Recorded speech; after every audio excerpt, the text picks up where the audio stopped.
Welcome to How to Retire on Time, the show that answers your questions about all things retirement, including income, taxes, Social Security, healthcare, and more. This show is an extension of the book, How to Retire on Time, which you can grab today on Amazon or by going to www.howtoretireontime.com. My name is Mike Decker. I'm the author of the book, How to Retire on Time, but I'm also a licensed financial advisor, insurance agent, and tax professional, which means when it comes to finance, your money, all of the above, we can pretty much talk about it all. Now, that said, please remember this is just a show.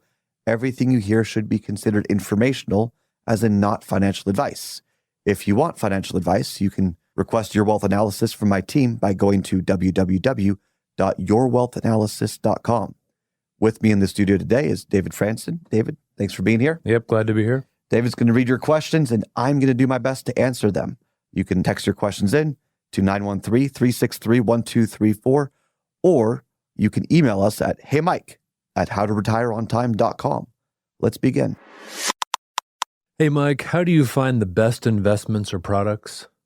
And are they asking how do you, Mike, find them, or how do we all find them? It's internal research, because everything you read is a sales pitch. Really, if you're reading annuity information from an annuity company, it's an annuity sales pitch. If you're reading Buffett ETF information about a Buffett ETF, it's a Buffett ETF sales pitch. If you're reading the best, even the articles on there, the best 5 ETFs today, it's a sales pitch to get you clicks to create a dependency on that outlet to be chasing the returns. So it's all kind of a sales pitch. And so we do our investigation internally because I don't trust any of these companies, frankly. And it's not that I don't trust them, that they're scheming for something. It's that they have a job, and we all know what their job is. That's to sell what they sell. That's to sell their product. There's nothing wrong with that. It's just to understand the nuance of things. There was an index associated with a product years ago that had a lot of marketing material. And I'm open to reading someone's marketing material and is this the right fit or not? But I was talking with the wholesaler, the person that was pitching the product, saying we need to include this as a bond fund alternative in our client's portfolio. I said, okay, well, how does this index really work?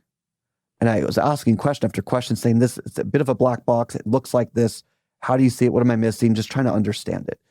And I went from the wholesaler to then the regional manager to then the higher up to then the guy at one of the big firms, I won't say which one, who was hired to create the index to support the product.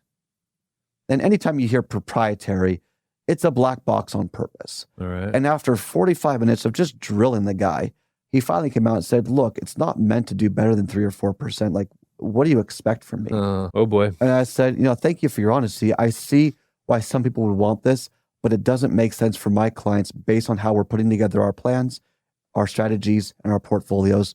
Thank you for the time. But it took me several hours of hounding people on the phone and doing internal due diligence just to figure out if this index was legitimate or not based on how we were going to use it.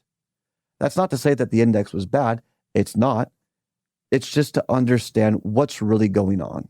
So all investments or products, look, let me use an example. Okay. I personally have a bias against variable annuities.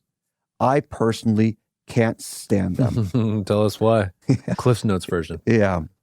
I have found that they many times have high fees, have the same risk as if you were to buy and just put money into the market with this income component that you might use, but you might not use. And in my mind, it's like, okay, if you're going to invest in the market, just invest in the market and cut out all these unnecessary layers of fees. And then if you do want lifetime income, then shop for income at that point later on. So if you want lifetime income and you're willing to take the risk, you got 10 years, whatever it is, great. Just buy a low-cost ETF that you could probably match the same thing of the variable annuity, whatever it is, and then shop for an instant annuity or a fixed index annuity that you could turn on in 1 year, whatever it is, later on. I can't make sense of it. Every product has a reason. So here's what I came up as the reason why someone would buy a variable annuity. Keep in mind, I've never actually sold one. But if you've got $10 million and you want to put $5 million into something that's going to generate income later on, and you don't want to deal with taxes, okay, you can put $5 million. Please don't do this, by the way. I'm using this as a hyperbolic, exaggeratory example of it. But maybe they put $5 million into a couple of variable annuities that might have more growth potential for the next 10 years, but they've sheltered the capital gains issues within a variable annuity, because annuities don't deal with capital gains issues. And then when you turn on income, they then separate the gains income tax over the rest of your lifetime. So you've spread it all out instead of taking it up front. But that's a very specific situation that I usually don't have, because people that have amassed 10, 20, $30 million or more that are looking for income usually aren't looking for guaranteed income for life, because they have more money than they'll ever spend in their life. Yeah. So therefore, I've never actually sold one, but I can see how it could be used. Right. So the point being is, all investments or products are tools. What are you trying to build, and what tools are best used to help you get there? We need to stop having these biases of, oh, that's always bad or that's always good, and understand, when does it make sense to use this tool? There's like, over 50 versions of a hammer or whatever. Yeah. I can't imagine how many saws exist. Oh boy. But you're not going to use a saw for a construction project as the same saw. Do dentists use saws in your mouth?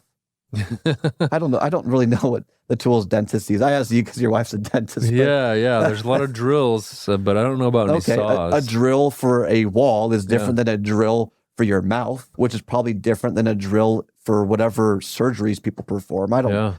Different tools for different things.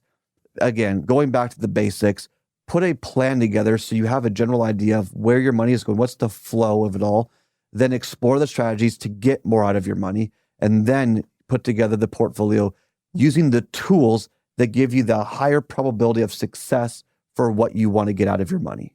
Your money's intended to serve you. How do you want it to serve you?